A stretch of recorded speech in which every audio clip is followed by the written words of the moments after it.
Without this transmission, young people will not be impacted. They will not have the access to information about what we do, and they will not know whether it is a real profession or a field with significant reach and value. Une grande portée. For photography student Arlette Mozu, the mentorship has transformed both her confidence and technical ability behind the camera.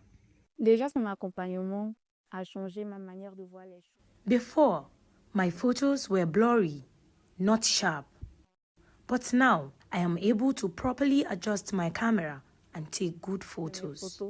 D'avant à aujourd'hui. In a field traditionally dominated by men, Beatrice's growing influence is helping create more space for women behind the lens. Veteran photographer Sebu Traore says women bring a unique perspective to the industry. Les femmes ont une touche qu'elles peuvent apporter à la photographie, leur touche de féminité. Women bring a special touch to photography, and that their unique perspective can make the profession even better. D'authentique pour elles. From unemployment and towards self-reliance. Pour moi, c'est vrai. For me, it's truly a real mission because I am convinced that if we manage to impact one more woman, we take a woman out of unemployment, we make her independent, and we give her the opportunity to discover our field, which can be a profession of the future for her and can also give her the chance to secure a job so that she can be financially independent and, for example, take care of herself, her family, and also support her partner. As the city of Abidjan moves beneath the evening lights, Beatrice continues balancing two roles, documenting African football history while inspiring the next generation of storytellers to step confidently behind the camera. But the government rejected their conditions. Tinubu said the operation informed his decision to expand the Nigerian army from 8 to 12 divisions to improve response time against terrorism and banditry. He also announced plans to strengthen forest guards, support the creation of state police with safeguards against abuse, and urged communities to provide timely intelligence to security agencies. Northern senators have condemned the recent killings in Benue and Kaduna states, describing the attacks as tragic and calling for stronger security measures to curb violence. In a statement, chairman of the Northern Senators Forum, Senator Abdulaziz Musa Yar'Adua, expressed condolences to the affected communities and backed the federal government's decision to expand the Nigerian army from 8 to 12 divisions and recruit 28,000 additional personnel. The lawmakers said the move would strengthen security operations and improve response to emerging threats. They also called for adequate funding, better welfare for troops, improved intelligence gathering, and urged communities to support security agencies with timely information. The forum further demanded the arrest and prosecution of those responsible for the attacks and increased support for victims and displaced persons. Now, the federal government has destroyed 2,819 illicit and decommissioned small arms in Abuja, bringing the total number of illegal weapons destroyed nationwide to about 19,000. The Director General of the National Center for the Control of Small Arms and Light Weapons, Johnson Kokomo, said the exercise is aimed at preventing recovered weapons from returning to criminal circulation. The government warned arms traffickers that all illegal weapons would eventually be traced and destroyed, reaffirming its commitment to tackling terrorism, banditry, and other violent crimes.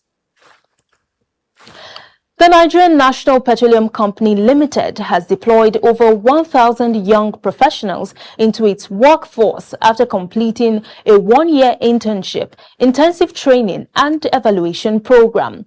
NNPC Group Chief Executive Officer Bayo Ojulari said the recruitment was based on merit, stressing that performance, not connections, determined permanent employment. He urged the new employees to contribute innovative ideas, take responsibility for their growth, and uphold the company's values of hard work and fairness. The deployment is part of NNPC's ongoing efforts to strengthen its workforce following its transition into a commercially driven national energy company under the Petroleum Industry Act.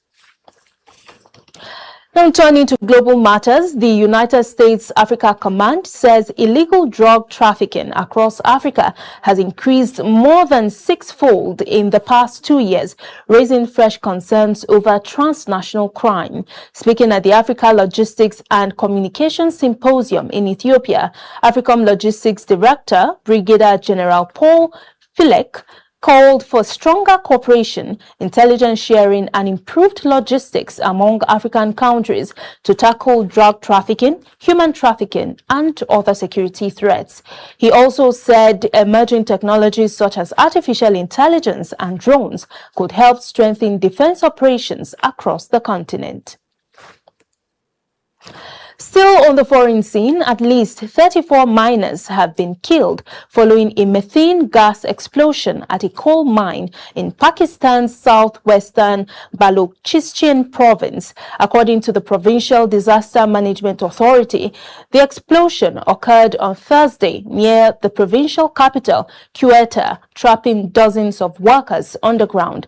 Rescue teams worked through the night to recover the bodies, while efforts continue to locate any remaining miners. Authorities say the blast was caused by a buildup of methane gas, a common hazard in underground coal mining. The exact number of miners in the shaft at the time of the explosion has not been confirmed. Now moving on to business news with Hadiza Galadima. Hello, Hadiza.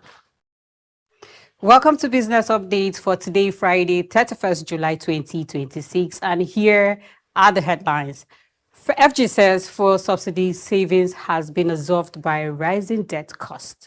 Also, today marks the deadline for insurance firms to meet NICOM's recapitalization requirements. Also, NNPC is set to acquire Seplat's 10% joint venture stake for $281.6 million.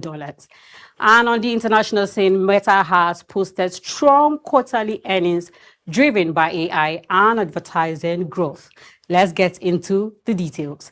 The federal government says the savings from the removal of fuel subsidies and the unification of the foreign exchange market have largely been absorbed by rising debt servicing costs and increased government spending.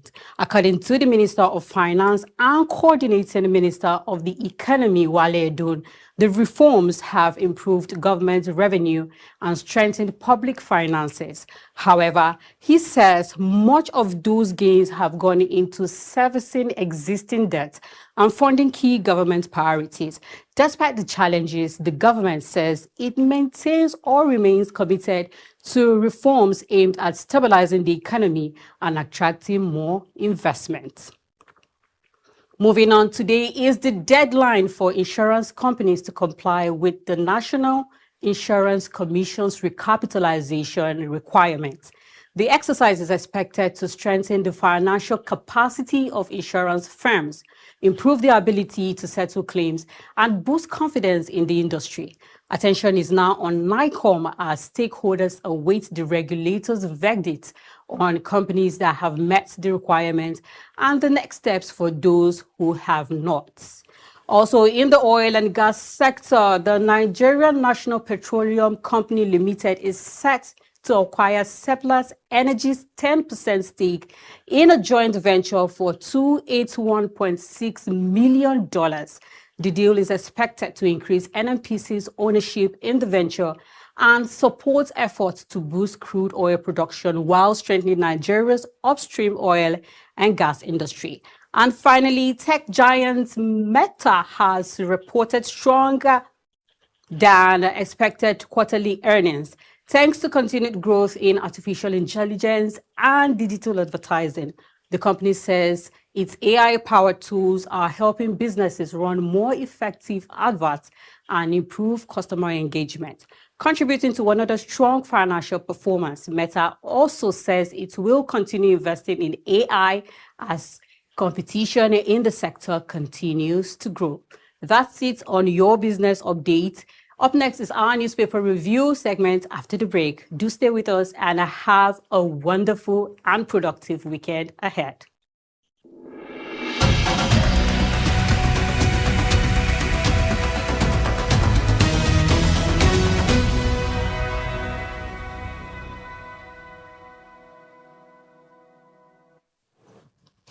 Thank you, Hadiza, and welcome back from that break. We'll be moving straight to our next segment, which is the newspaper review with Abubakar Turaki. Hello, Abubakar. Hello, Gloria. Happy Friday to you. Thank you so much. It's another day to dissect national issues.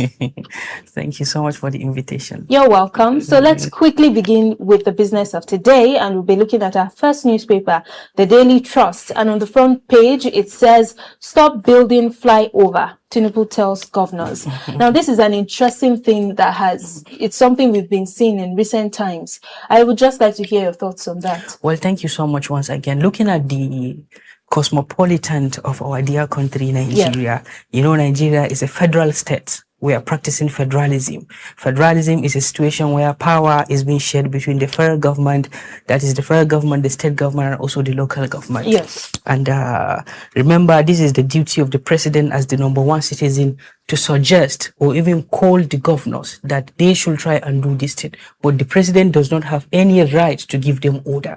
And based on what he said to them, I believe maybe they will listen to them and address certain issues. And I am so happy that the president did that, because it has become obvious that ever since Tinubu came into power, President Tinubu, that was 29 May 2023, when he made that blind statement that subsidy has gone, he have been injecting money to the state governors. You know, there is what we call revenue allocation and revenue sharing formula. Yeah. The formula is the federal government have the mandate to go with, you know, we have concurrent list, residual list, and exclusive list. On the process of aviation security, these are the responsibility of the federal government to take good care of it. On the process of road construction, taking good care of certain things in the state, this is the residual list, if I may remember. Then we have the other one, that is the residual list, if I could remember. That is the duty of the local government to build culvert, primary health care, and the rest. But we stand to be corrected as Nigerians. The Sir have been saying that he have been injecting money and more funds to state governors, but we are not seeing the impact on the people. And remember, these are the state government that they are having their own allocation from the federal government, and they also have what they call internally generated revenue within their own state. But they seems to forget that what they are doing, they only tilted their own focus and understanding and perception on building infrastructural development, forgetting the fact that some state does not want infrastructural development, rather they are in need of human capital development. So when I say human capital development here, I mean schools, hospital, etc. Now, you've made a very important point, but let's not also forget that these are important amenities. But how then can we now strike a balance? Because beyond the president coming out to give an advice, how can he actually strike a balance to ensure that the state governments are investing or prioritizing right investments? Thank you so much for asking me this question. I think we need to remember there is clear separation of power between the three arms of government: the executive arm, the legislative arm, and the judicial arm. But what we are having, most of the state houses of assembly, they are no longer answerable to their people, rather they are answerable to their own state governors, because it has become obvious that the state houses of assembly is now a department in the government house, because all of them, they are ignorant. Most of them are ignorant because they are not representing their people. What you will see them, they'll just be running, and they'll just be running to the governor and say, "Your Excellency, Your Excellency, Your Excellency." For what? For what? People voted for you. Go and make laws. Do follow up your own oversight function. These are the kind of things. If any governor, because I can remember there is a governor that brought an annual budget. What he did, he just went to the State House of Assembly, presented the budget, and he just took a bow and left. Within 24 to 48 hours, the budget has been assented by the members of the State House of Assembly. So we need to have competent people that know what they are doing, because according to some political historians, do you know that the legislative arm of government are more powerful than the executive arm of government? Yes, because they have the right lawmakers to impeach the president. They have the right to impeach the governor, and even government at the local level, the councillors have the right to impeach the executive chairman. All right. Of course, we know about all of this, but you've still not answered my question, which is, okay, so now what metrics should we now use to determine the priorities for each state? Because remember that every state has peculiar challenges. Problem, yes. Some it is education, some it is infrastructure. So now, first, does the government even have a right to dictate what a state should do? And how can these states strike this balance to, how can we ensure that each state is prioritizing what it really needs? You cannot have the voice, the yearning and aspiration of everyone. That is where the beauty of democracy came into board. You are going to select and elect your representative so that they can go and speak on your behalf by electing credible people that will go back to their own community, listen to the yearning and aspirations of their people, then table the issue to the executive governor. Yeah. Since the executive governors are now trying to make themselves a small goat, because they can do and undo. And let me tell you, this is to tell you the level of how these people are feeling that nobody is above them. Yeah. If you can refer back to the book by Ngozi Okonjo-Iweala, Fighting Corruption is Dangerous, toward her end, toward the end of former President Goodluck Ebele Jonathan, she wrote that book. She had been battling with G7 governors. I think Governor of Edo was among them, Comrade Adams Oshimole, and some governors. Okay, yes. They have been on her neck, asking her to give them money at all cost. And after that, you remember when Buhari came into power, Nigeria have witnessed a kind of a devastating economic downfall. That was when they looted the entire excess crude account that we have. The state government are more powerful. I think we need to find a way of at least having and holding them accountable. How can we hold them accountable? By electing State House of Assembly members that are credible, knowledgeable, fearless, and those that have the fear of God in their heart. Thank you so much for that very important point. Let's just quickly also look at our next paper, and we'll be taking a look at the Leadership newspaper. And on the front page, it says, Nigeria won't negotiate with criminals or pay ransom.